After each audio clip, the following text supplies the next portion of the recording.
पंडित जवाहरलाल नेहरू जी भारत के प्रथम प्रधानमंत्री जी, उन्होंने ऐसा क्या कर दिया था जिसकी आशा मोहम्मद रफी साहब ने कभी भी नहीं की थी, उन्होंने सपने भी सोचा नहीं था। मैं जितेश दवे और दोस्तों आप सब देख रहे हैं दिल से दिल तक जेडी चैनल। आप सभी को नमस्कार, धन्यवाद, सत श्री अकाल, आदाब। आज से 75 साल पहले पूरा भारतवर्ष दो अलग अलग किस्मों के जज्बातों से लड़ रहा था।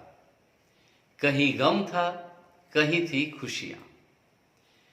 गम उनको था जिन्होंने अपने परिजनों को, अपनी बुजुर्गों की मिल्कियत को, उन सभी को छोड़ करके जाना था किसी दूसरे नए मुल्क में।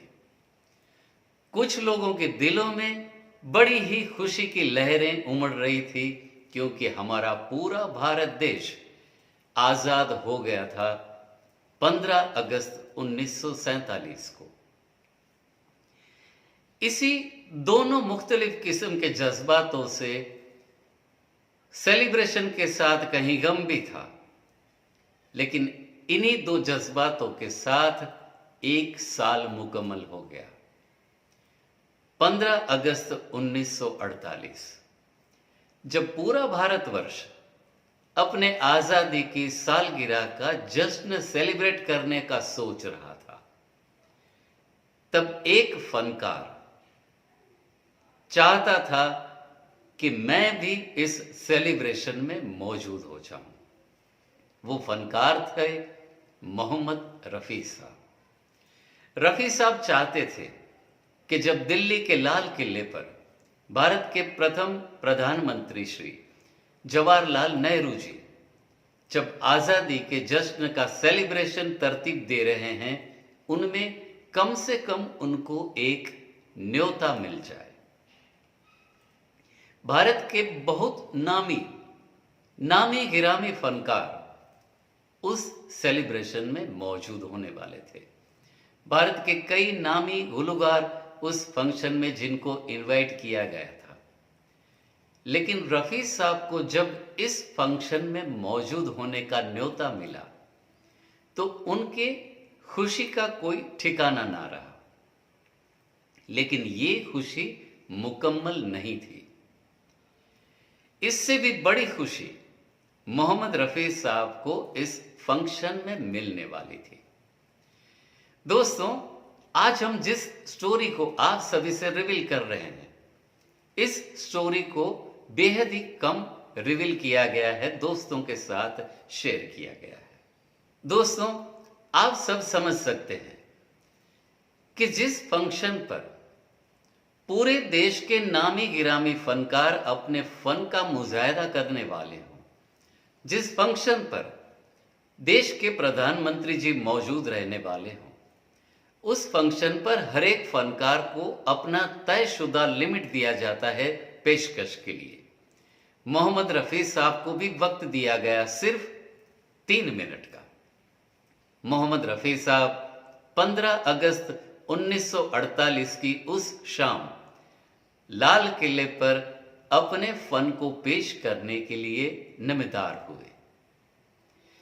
मोहम्मद रफी साहब ने अपनी खूबसूरत सी आवाज में एक गीत पेश किया, लहराओ तिरंगा लहराओ। एक परत की आजादी का, एक परत की आजादी का, आओ सब त्योहार मनाओ, लहराओ तिरंगा लहराओ।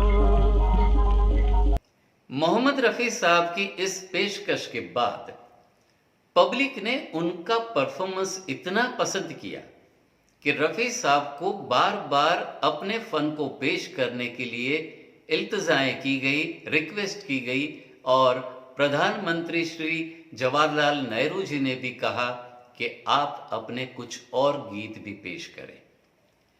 दोस्तों, आप बिलीव नहीं करेंगे, रफी साहब को 3 मिनट मिले थे, लेकिन मोहम्मद रफी साहब उस फंक्शन पर 25 से 30 मिनट तक अपने अलग अलग गीतों को पेश करते रहे।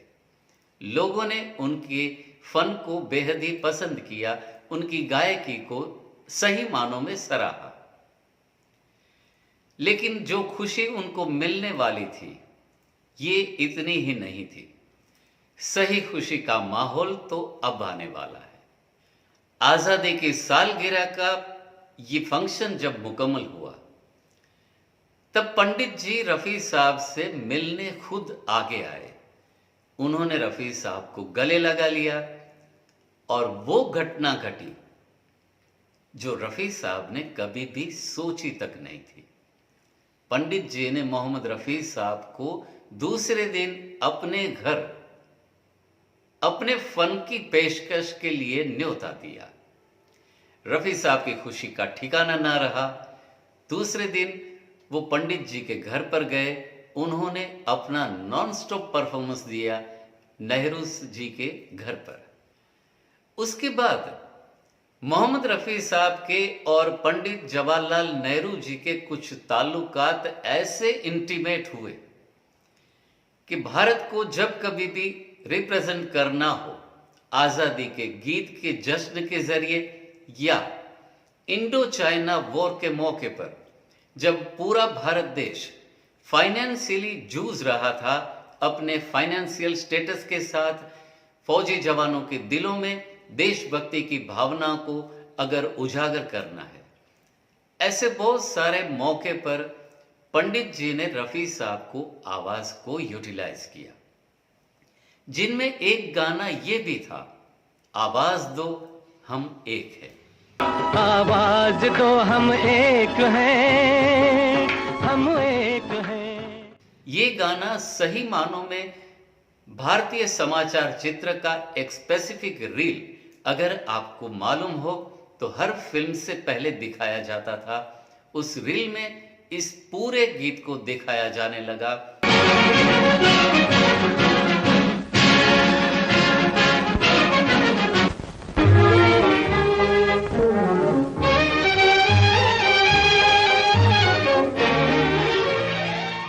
लोगों के दिलों में आजादी के जज्बातों को सही मानों में रफी साहब ने उस दौर में उजागर भी किया था। ऐसे कई सारे मौके रहे जब रफी साहब ने दूसरे फनकारों के जीवन में आए हुए कुछ डामाडोल सरकमस्टांसिस को भी पंडित जी को रिक्वेस्ट करके सोल्व कराया था। ऐसे थे हमारे रफी साहब। आज का विचार बिंदु हम आप सबसे प्रस्तुत करें, उससे पहले आप सभी से एक प्यारी सी बात शेयर करनी है। दोस्तों, हमारे विचार बिंदु को आप सब बेहद ही पसंद करते हैं, तो आप सभी के प्यार के पेशे नजर हमने एक नया चैनल स्टार्ट किया है, जिन पर आपको छोटे से विचार बिंदु मिल जाया करेंगे शॉर्ट के शक्ल में। चैनल का नाम रहेगा ट्रक की बत्ती। जी हाँ, ये वीडियो मुकम्मल देखने के बाद आप जरूर से हमारे शॉर्ट के चैनल ट्रक की बत्ती पर भी जाइएगा। आप सभी को मोटिवेशनल शॉर्ट वीडियोस विचार बिंदु के स्वरूप में भी मिल जाएंगे। प्रस्तुत है आज का विचार बिंदु। गलत लोग सभी के जीवन में आते हैं, लेकिन सीख हमेशा सही देकर जाते हैं। दोस्तों, कैसी लगी मोहम्मद रफी साहब की कला यात्रा से जुड़ी हुई आज की हमारी ये कहानी? हमें जरूर से लिख करके भेजिएगा। आपके कमेंट्स के जरिए हमें पता चलता है कि किस मूड से जुड़े हुए वीडियोस को देखना आप ज्यादा पसंद फरमाते हैं। अगर आप चाहें तो हमारे वीडियोस को लाइक करिए, अपने दोस्तों के साथ शेयर भी करिए। अगर आप चाहें तो हमारे चैनल को सब्सक्राइब करिए और हाँ, बेल नोटिफिकेशन और ऑल के बटन को जरूर से ऑन करिएगा। आप सभी को हमारे वीडियोस के नोटिफिकेशन सबसे पहले मिल जाया करेंगे। मिलेंगे बिल्कुल ऐसी नई प्यारी सी तरोताजा सी कहानी के साथ दिल से दिल तक जेडी चैनल पर। तब तक bye bye, take care, save water, save our mother.